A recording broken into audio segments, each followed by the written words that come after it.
Ayu. Ayu, apakah ada Ayu? Belum keluar suaranya, Ayu.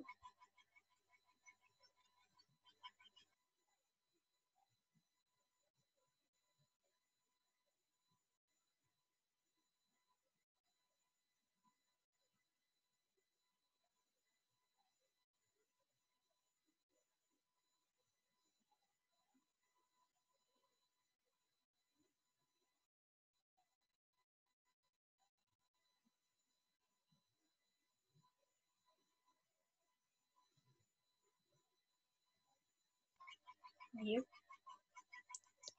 Ayu.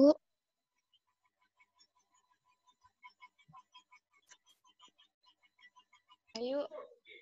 Ayu. Pak Ayu ini ya? Udah. Sinyal. Ayu.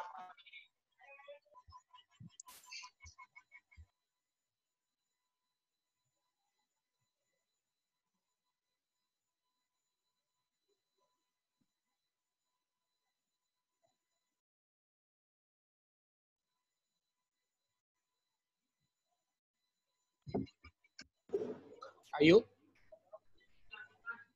Mungkin ada masalah mic, Pak. Mungkin bisa saya aja yang jelasin PPT-nya. Nah, selanjutnya saya akan menjelaskan mengenai manajemen laba dari etika bisnis Islam ditinjau kembali terhadap Islamic Financial Service Board atau IFSB versi 9. Nah, Islamic Financial Service Board atau IFSB telah menetapkan 7 prinsip tentang pedoman perilaku bisnis. Prinsip-prinsip tersebut meliputi yaitu 1. Prinsip kejujuran dan keadilan. Kedua, prinsip perawatan dan ketekunan. Ketiga, prinsip kemampuan. Keempat, prinsip informasi tentang klien. Kelima, prinsip informasi kepada klien. Keenam, prinsip konflik kepentingan dan kewajiban. 7. Prinsip kepatuhan syariah. Next. Selanjutnya kesimpulan.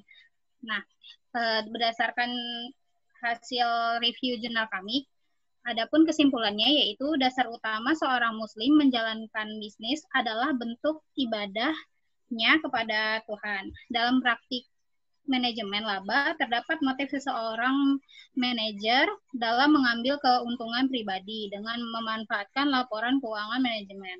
Nah, IFSB sebagai lembaga internasional yang merumuskan infrastruktur keuangan syariah dan standar instrumen keuangan syariah telah merumuskan 7 prinsip dalam berbisnis bagi seorang muslim. Nah, setelah dicermati, prinsip yang dirumuskan bahwa IFSB tidak sejalan dengan praktik manajemen laba. Mungkin sekian presentasi dari kami. Mohon maaf apabila ada kesalahan. Selanjutnya saya buka sesi tanya jawab bagi teman-teman yang ingin bertanya, dipersilahkan.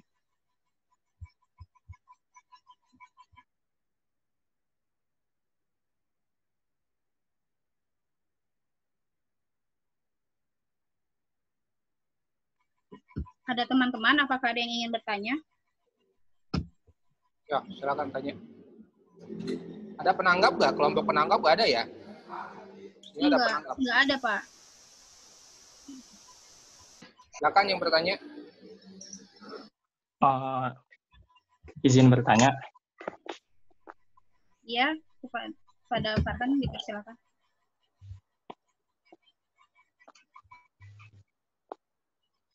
Oke, sebelumnya terima kasih kepada kelompoknya Ayu. Saya Farhan dari kelompok World Zakat Forum. Bertanya terkait dengan IFSB.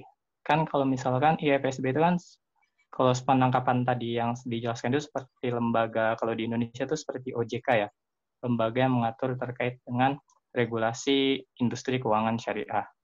Nah, misalkan terdapat konflik of interest di antara negara-negara anggota IFSB. Misalkan contoh, Indonesia itu memiliki regulasi yang seperti ini, dan Malaysia memiliki regulasi yang berbeda gitu. Nah, kemudian itu diangkat di IFSB untuk ditetapkan standar internasionalnya.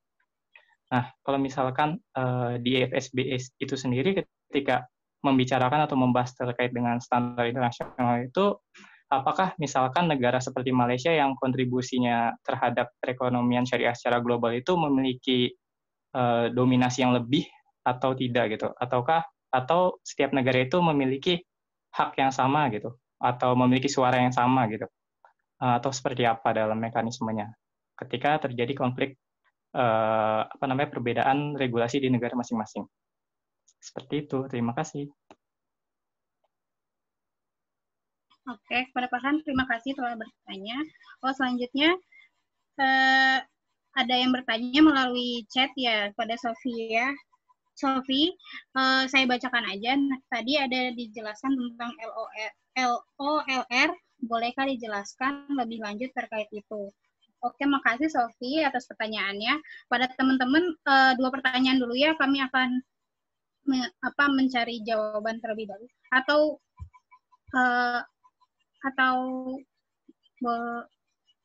Atau nambah lagi ya, Pak. Kalau untuk pertanyaan boleh. Akan kalau yang bisa dijawab jawab dulu, yang lain bisa bisa di skip, yang belum bisa dipending dulu, yang sudah bisa dijawab silakan bisa langsung. Mungkin 2 pertanyaan dulu ya Pak, mau didiskusikan dulu terlebih dahulu.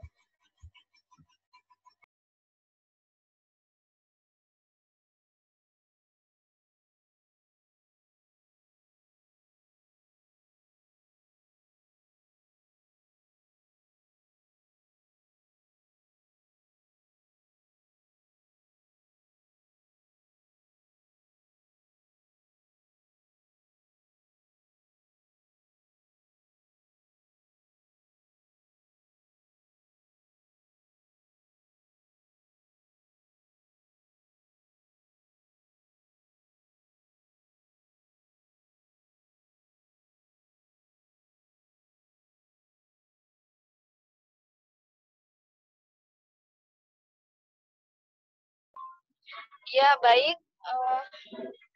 Sofi, Tika jawab pertanyaan dari Sofi dulu ya. Apa Sofi mendengar Tika? Ya, Tika dengar. Jelas. Iya. Baik, jadi Sofi bertanya, boleh dijelaskan LOLR lebih lanjut ya? Ya, terima kasih atas pertanyaannya Sofi. Baik, Tika akan menjawab. Jadi LOLR Lender of Last Resort ya. Nah, Bank Sentral sebagai Lender of the Last Resort ini telah dikenal sejak akhir abad ke-19. Nah, di Indonesia ini dikenal dengan sebutan BLBI, yaitu Bantuan Likuiditas Bank Indonesia. LOLR ini merupakan pemberian fasilitas pinjaman kepada bank yang mengalami kesulitan likuiditas dan dimaksudkan untuk mencegah terjadinya krisis keuangan sistemik pada perbankan. Mengingat sistemik yang terjadi di perbankan itu dapat menimbulkan dampak yang negatif terhadap perekonomian. Maka perlu menciptakan suatu mekanisme untuk mencegah terjadinya krisis tersebut, intervensi langsung dari bank sentral atau dengan menyediakan fasilitas pinjaman atau LOLR pada bank dalam rangka menutupi likuiditas mismatch. Jadi itu ya, LOLR ini fungsinya sebagai fasilitas kepada bank yang mengalami kesulitan dalam likuiditas supaya bisa menutupi liquidity mismatch. Seperti itu, Sofi. Apakah sudah terjawab? Jika ya terjawab untuk penjelasannya, berarti ada kemungkinan berhubungan dengan ini ya, international liquidity yang materi selanjutnya gitu, International Islamic Liquidity Management. Apakah ada berkaitan dengan itu, LOLR atau B apa tadi, BLBI ya di Indonesia, bantuan? Iya, BLBI, Bantuan Likuiditas Bank Indonesia. Bantuan Likuiditas Bank Indonesia. Iya. Berarti ada berhubungan dengan materi itu ya? Iya, ada hubungannya, Sofi. Oke, terima kasih Tika. Iya, sama-sama.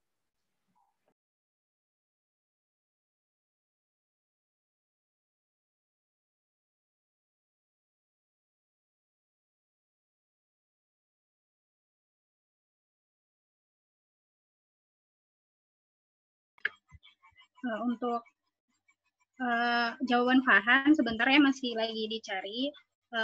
Mungkin sambil menunggu, saya akan membuka satu lagi sesi tanya jawab kepada teman-teman yang ingin bertanya, dipersilakan. Saya boleh izin bertanya? Boleh, silakan.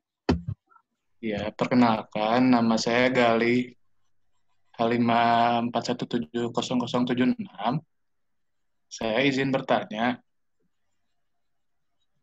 kan tadi tuh juga disinggung ya terkait manajemen laba nih.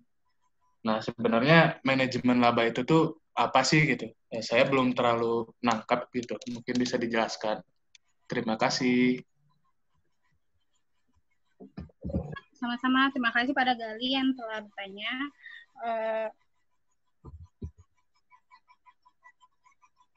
Mungkin kepada teman-teman yang sudah menemukan jawaban, boleh menjawab, teman-teman.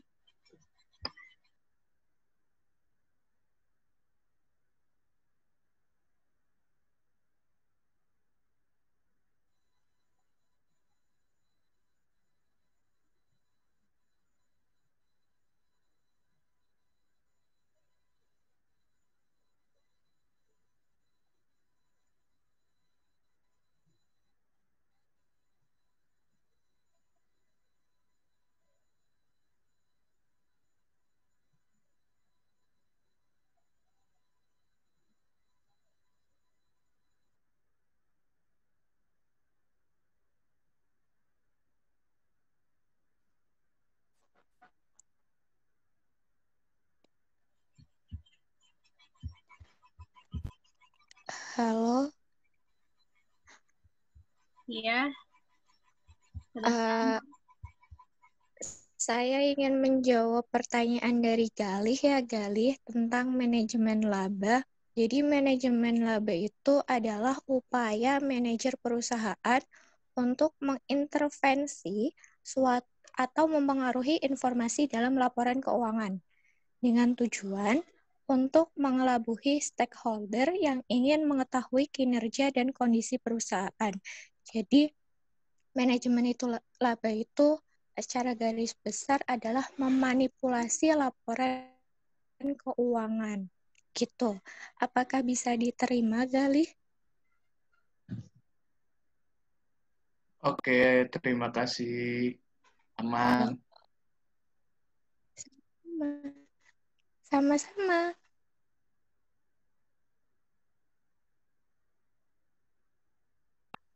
Baik, selanjutnya saya akan menjawab pertanyaan dari Farhan. Farhan, apakah bisa mendengar suara Tika? Ya, bisa. Intinya pertanyaannya itu apakah IFSB itu sama setiap negara atau bagaimana? Jadi ketika terjadi konflik of interest dari dua negara, misalkan negara A mempunyai regulasi A, negara B regulasi beda gitu kan. Regulasi kan nanti terkait dengan bisnis ekonomi syariah di negara mereka masing-masing kan. Nah, itu ketika terjadi konflik of interest itu di IFSB itu nanti bagaimana gitu penyelesaiannya? Maksudnya pembuatan regulasi secara internasional itu seperti apa? Apakah negara yang memiliki kontribusi lebih besar, misalkan contoh Malaysia, memiliki kontribusi yang lebih besar di perekonomian syariah secara global, itu bisa mendominasi dalam hal membuat regulasi di IFSB ini, atau setiap negara itu memiliki suara yang sama gitu? Gitu aja sih. Terima kasih. Ya, baik, terima kasih. Jadi ya memang regulasi di setiap negara itu berbeda-beda ya. Contohnya saja regulasi di Indonesia dengan regulasi di Malaysia itu lebih bagus di Malaysia, regulasinya itu lebih bagus di Malaysia. Karena memang Malaysia ini pertumbuhan dari sisi pertumbuhan perbankan syariahnya pun bagus, itu gara-gara regulasinya juga bagus. Tapi Indonesia ini ketinggalan gitu, tinggal secara regulasi dia tertinggal jauh dari Malaysia gitu. Nah, apakah jika ada perbedaan ya di antara kedua negara regulasinya itu berbeda? Ya memang berbeda, ada yang berbeda gitu. eh, setahu Tika ya, regulasi itu kan ada juga regulasi internasional yang fungsinya itu untuk menjembatani adanya perdagangan antar negara. Jadi si negara ini nih yang mau menjual ke negara lain itu menggunakan regulasi internasional gitu. Yang disepakati bersama itu setahu Tika ya. Itu setahu Tika sih, Tika sempat baca-baca gitu, tapi agak-agak lupa sebenarnya. IFSB itu semua negara itu sama gitu. Fungsinya ya untuk mengatur dan mengawasi. Terus juga IFSB itu kan terdapat 187 anggota, di awal disinggung, tapi kita nggak menyebutkan negaranya itu apa saja. Itu ada sekitar 187 anggota. Yang mana contohnya itu ada dari Abu Dhabi Islamic Bank yang ada di Uni Emirat Arab. Nah, itu ada beberapa tipe-tipe yang membedakan dia keanggotaannya itu bersifat associate atau observer ataukah full member. Nah, itu yang Abu Dhabi, contoh dari Abu Dhabi Islamic Bank, organisasi yang ada di Abu Dhabi itu, di Unit Emirat Arab, Abu Dhabi Islamic Bank, yaitu tipenya itu termasuk ke dalam observer member. Itu contoh salah satu anggota dari IFSB yang sejumlah keseluruhannya itu ada 187 anggota. Nah, contohnya itu ada Abu Dhabi Islamic Bank. Jadi kalau misalkan haknya sama atau enggak, sebenarnya sama sih kalau menurut Tika. Tapi kalau misalkan jawabannya agak kurang memuaskan, ya bagaimana ya? Apa tahu itu aja. Ada yang bisa menambahkan dari Isya atau via Sarah? Ataukah sudah cukup terjawab, Farhan? Ya, oke deh. Thank you. Iya, sama-sama.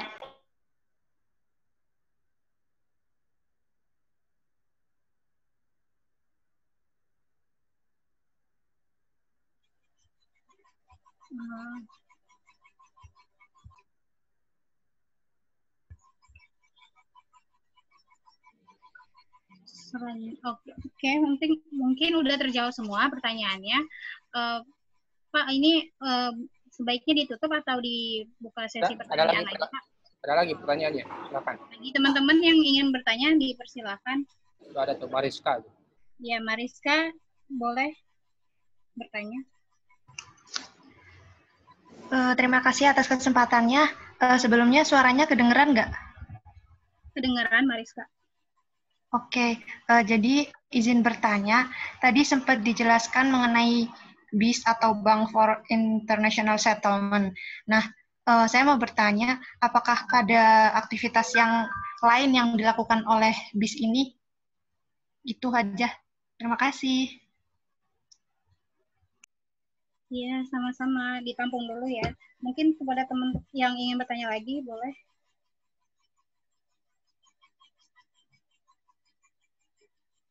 Sudah cukup?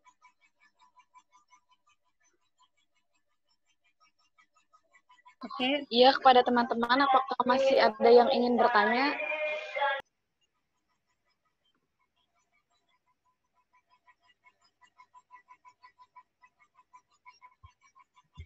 Kayaknya satu dulu ya.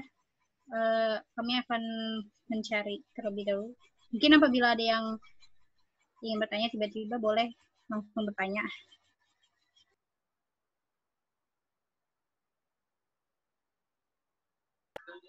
Ya, baik. Saya akan menjawab pertanyaan dari Mariska terkait BIS tadi ya. Ya, memang sempat disinggung bahwa IFSB ini ternyata fungsinya itu sama seperti BIS atau Bank for International Settlement. Mariska, apakah bisa mendengar suara Tika?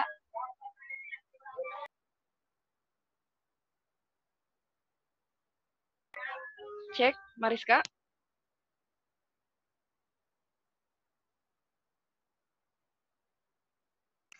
Bisa, Tika. Iya, baik. Jadi BIS ini itu kan merupakan lembaga keuangan internasional tertua di dunia yang mulai beroperasi sejak 1930 di Switzerland. Nah, hampir semua bank, contohnya itu ada Bank Eropa, kemudian Bank Amerika Serikat, Kanada, Jepang, Australia, dan Afrika itu dia ikut berpartisipasi atau berhubungan erat lah gitu dengan aktivitas BIS. Nah, kemudian adapun aktivitas BIS diantaranya yaitu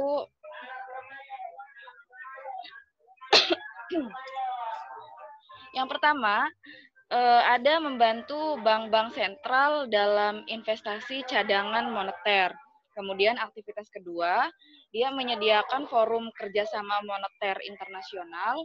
Kemudian aktivitas ketiga, bertindak sebagai agen atau yang dipercaya dalam menyelesaikan perjanjian internasional. Kemudian yang keempat, aktivitas yang keempat itu mengadakan penelitian ekonomi secara luas. Nah, itulah beberapa aktivitas BIS, yaitu ada 4 ya tadi.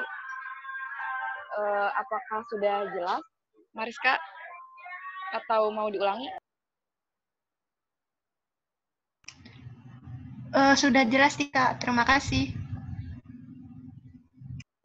Iya, sama-sama.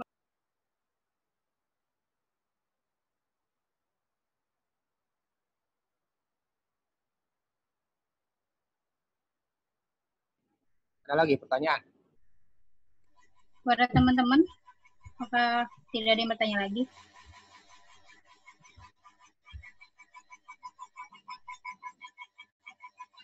Nggak ada kok kayaknya. Baik, kalau tidak ada bisa screen-nya bisa dimatikan dulu.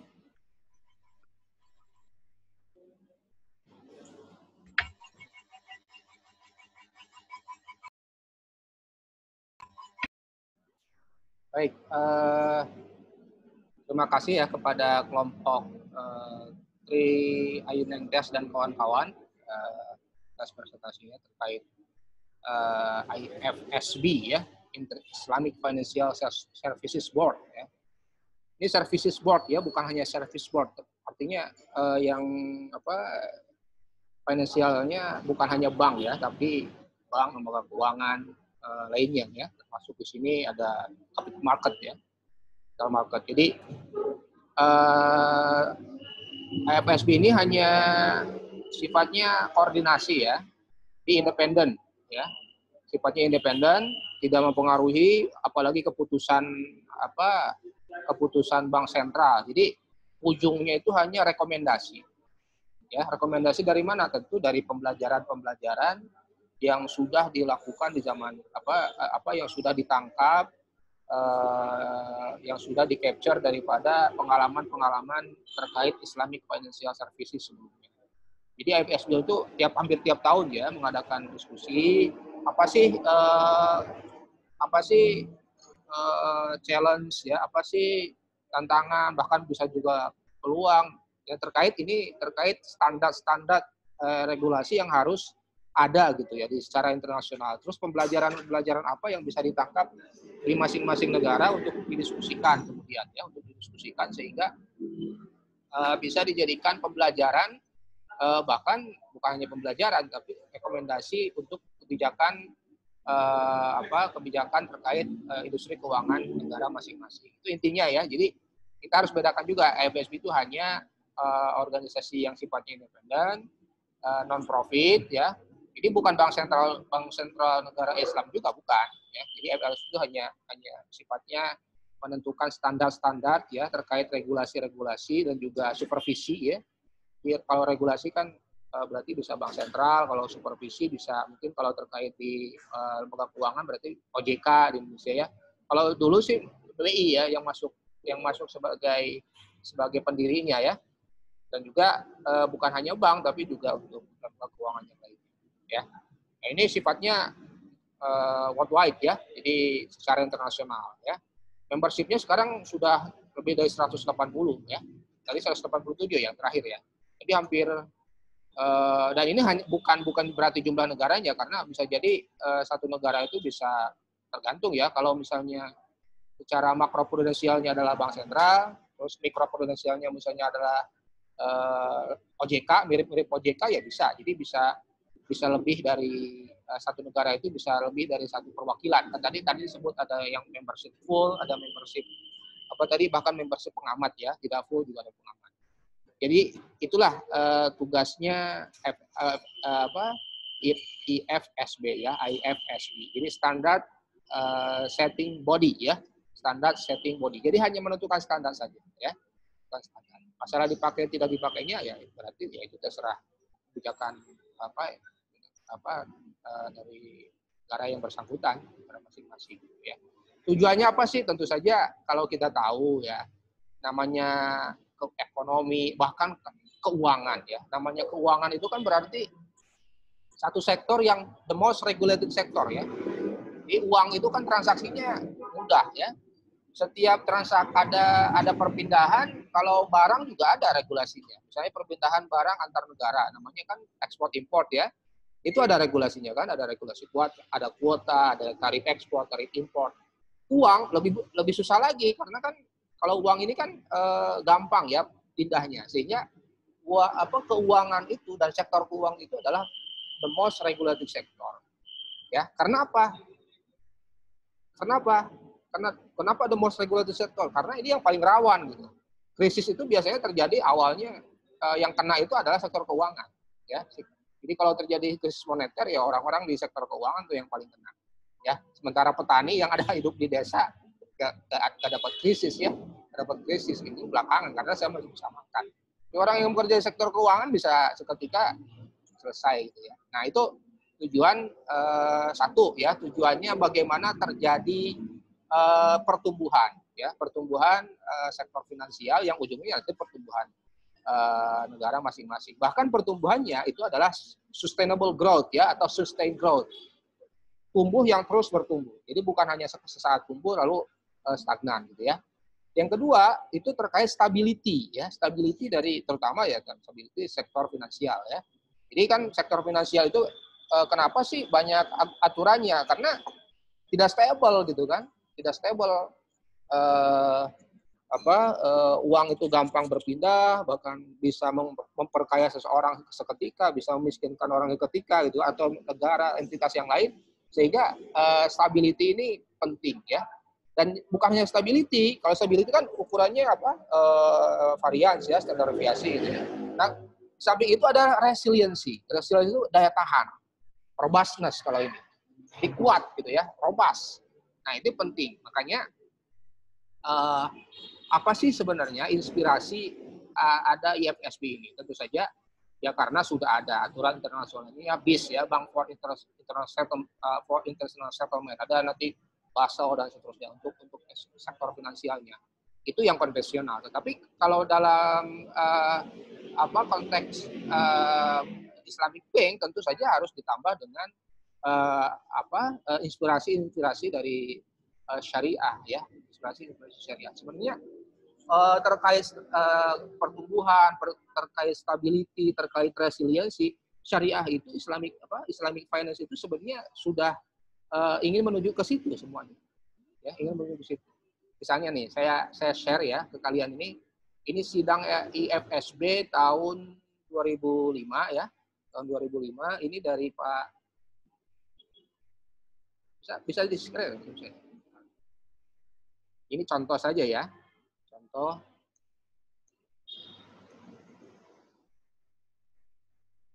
Kurang ya. Oh, udah lama ya. Nah, ini ya. Dan ini Pak Kabir Hasan. Kemarin sudah ya. Islam is the entrepreneurial religion. It is the only religion which really emphasizes on work. Entrepreneurship is an empowering instrument and a development alternative with great potential to contribute to the well-being of individuals. And Islamic entrepreneurship, unfortunately, is underrepresented and overlooked by researchers because it is explained by the implication of modernization theories that lay the blame on Islam for the lack of dynamic entrepreneur culture.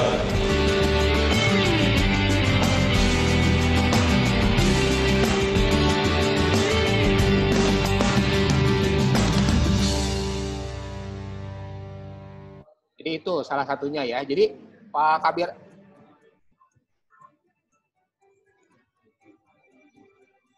bentar.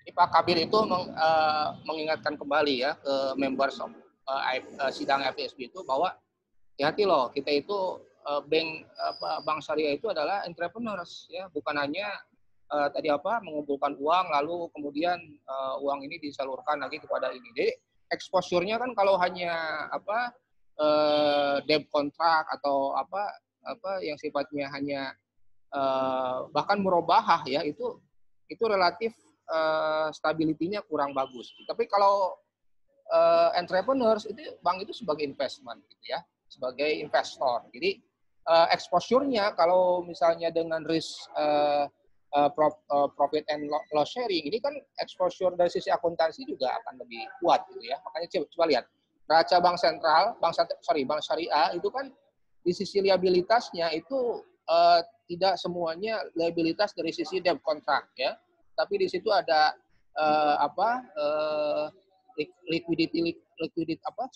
liabilitas dari sisi, dan ini dari sisi yang bisa di-sharingkan kepada entitas yang lainnya, karena akad bank syariah itu kan akad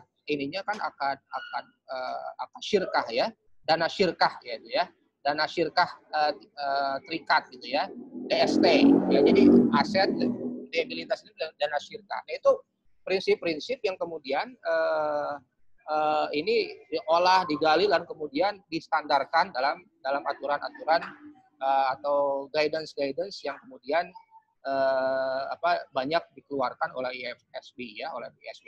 Seperti itu ya. Jadi misalnya yang terakhir nih ya, saya share lagi. Yang terakhir itu IFSB itu tahun 2000. Nah, apa saja sih misalnya ya?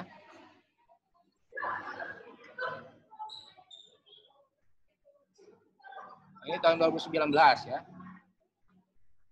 Nah, ini outline-nya tuh seperti terkait stability ya. Ingin misalnya size-nya, growth-nya dulu gitu ya.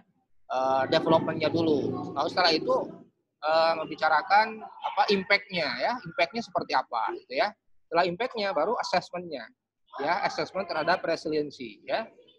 Assessment terhadap resiliensi. Terus kemudian bahkan digali juga masalah aspek isu-isu apa atau emerging isu apa yang terjadi saat ini di Islamic Finance. Jadi dibahas blockchain ya, dibahas terkait fintech dan seterusnya, yang kemudian bagaimana regulasi-regulasi bank syariah atau perbankan syariah, bahkan bank sentral di dalam masing-masing itu kemudian bisa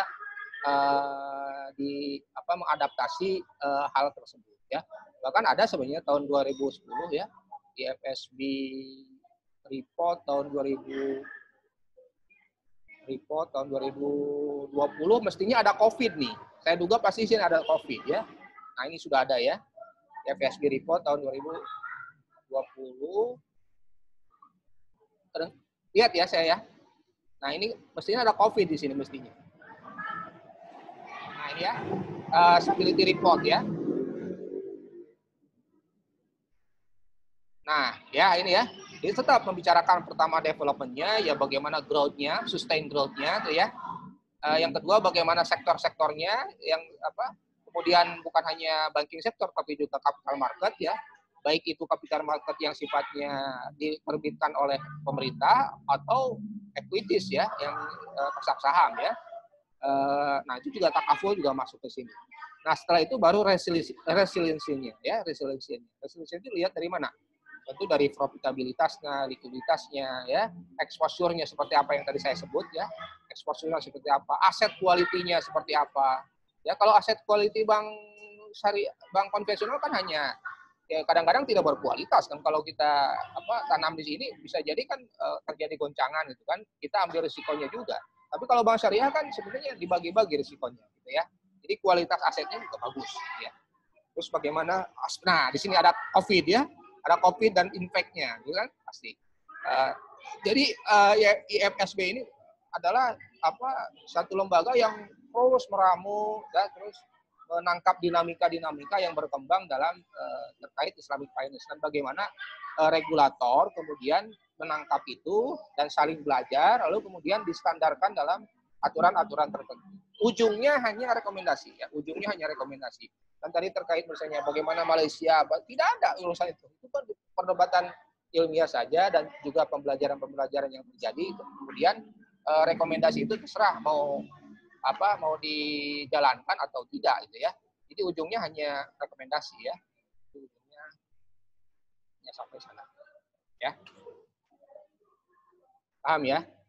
Jadi itu terkait IFSB. Ya.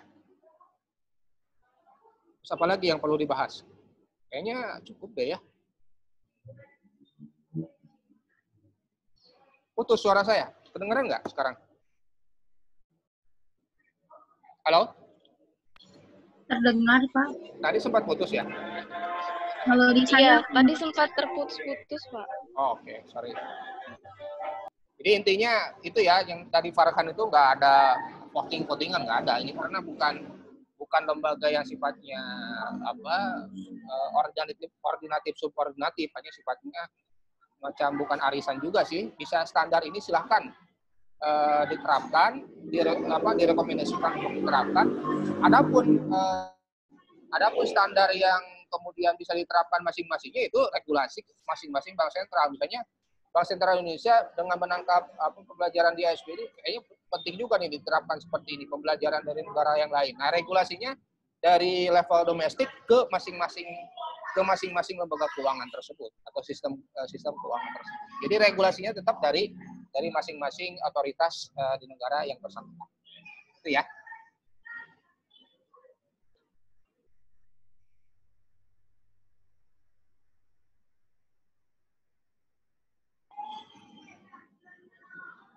Apalagi yang perlu diulas. Jadi intinya itu ya.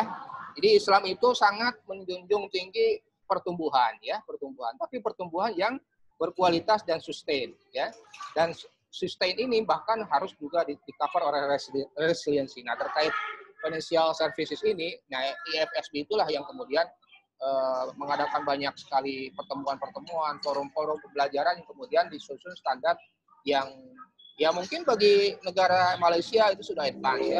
Regulasi standar regulasinya sudah cukup kuat. Indonesia juga relatif lebih bagus ya. Nah, itu saling belajar. Tapi kan bagi negara-negara yang tertentu yang negaranya ya tidak se-advance Indonesia, Malaysia atau Indonesia atau UK itu kan justru tinggal adopsi saja dari IFSB. Jadi bisa semacam buat buku saku gitu ya, tanda petik gitu ya. Kayak gitu lah.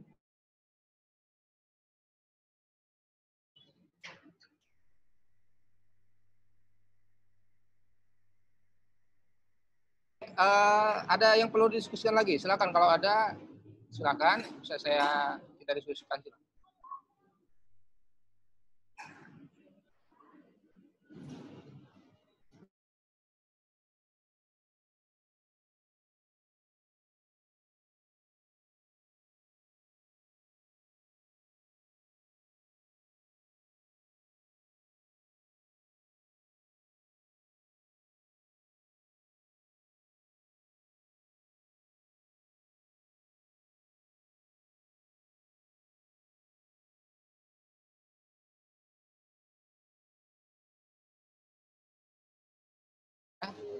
Saya di sini bisa cek lagi ya, kalau kalian ini contoh ya, Islamic Finance kan menghadapi risiko juga ya. Nah, risiko ini kemudian dimonitor ya, diidentifikasi, kemudian diukur. Nah, diukur itu kemudian dimitigasi. Nah, mitigasi ini kemudian dituangkan dalam standar-standar yang bagaimana cara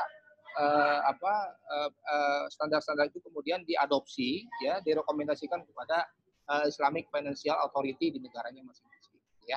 Nah, ujungnya di sini hanya sampai hanya sampai itu ya, rekomendasi ya.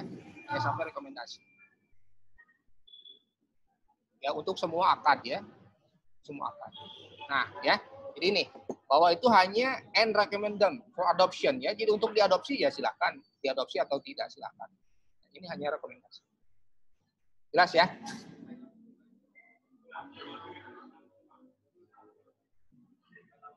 Baik, ada pertanyaan atau perlu didiskusikan lagi? Kalau tidak ada, kita akhiri kuliah ini.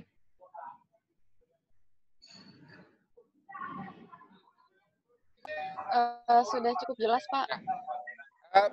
Untuk minggu depan ya, untuk minggu depan saya ya ini nggak tahu adil atau enggak ya, tapi ya at least di kuliah ini ada kelompok penanggap ya, khusus kelompok penanggap ya. Jadi semacam seminar, kan tahu kan seminar ya, sebelum dilempar ke forum ada penanggap dulu ya. Iya ada, Pak. Ya ada berapa lagi kelompok nanti?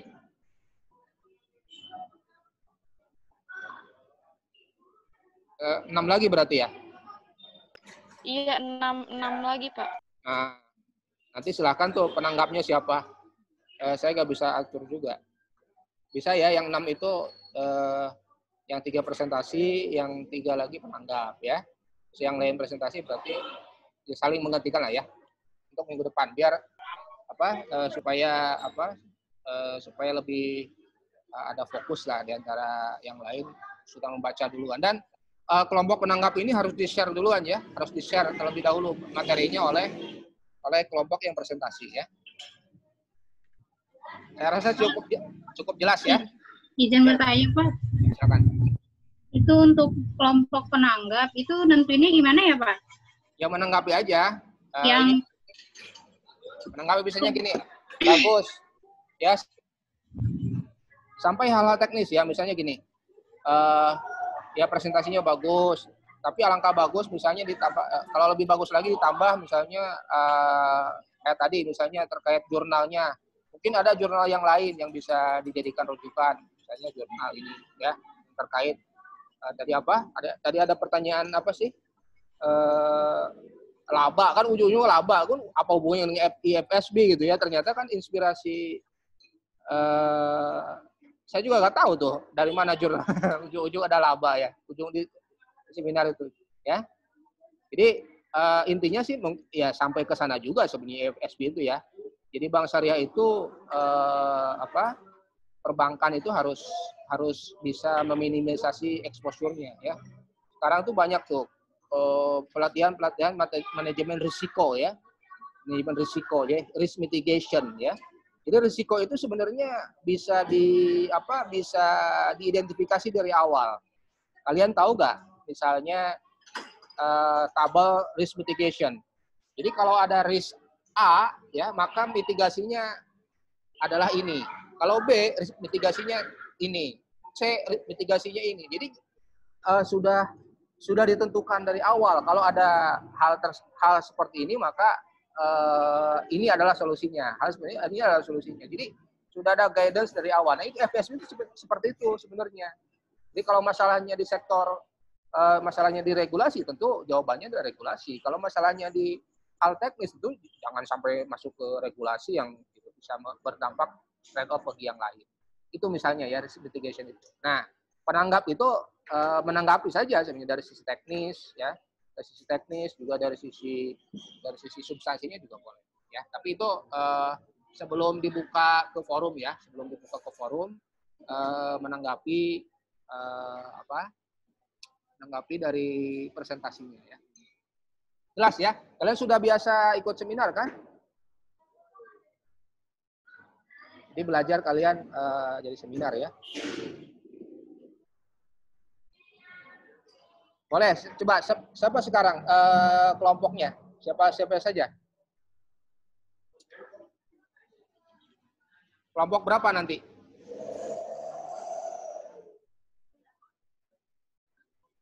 Ini ada siapa dari Sofia? Yang nentuin kelompoknya, ya boleh saya yang menentuin. Atau nanti siapa koordinatornya? Saya Pak. Nah, kirim ke saya ya, nanti saya tentukan ini kelompok ini yang ditangkap penangkapannya ya. Ya baik Pak.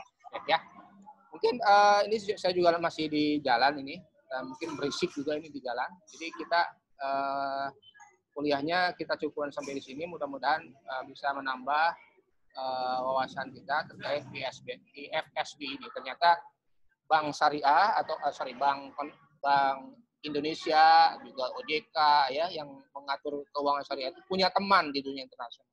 Nah, teman inilah yang dalam satu forum itu bahkan bukan hanya arisan tapi juga menentukan standar-standar khusus ya. Nah, inilah pembelajaran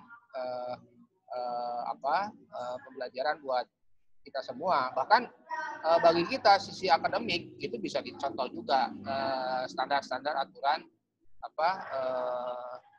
yang terkait how to grow, how to sustain grow, how to make us more resilient ya, to make us robust gitu ya. Itu kira-kira tujuan dasar dari IFSB ya. Demikian kuliah kita kali ini. Mudah-mudahan dan terima kasih juga kepada yang presentasi ya, Tri Ayu dan kawan-kawan. Kita tutup dengan pembacaan hamdalah. Alhamdulillahirrabbilalamin. Terima kasih banyak, Pak. Terima kasih banyak, Pak. Assalamualaikum warahmatullahi wabarakatuh. Waalaikumsalam. Ya, waalaikumsalam warahmatullahi wabarakatuh.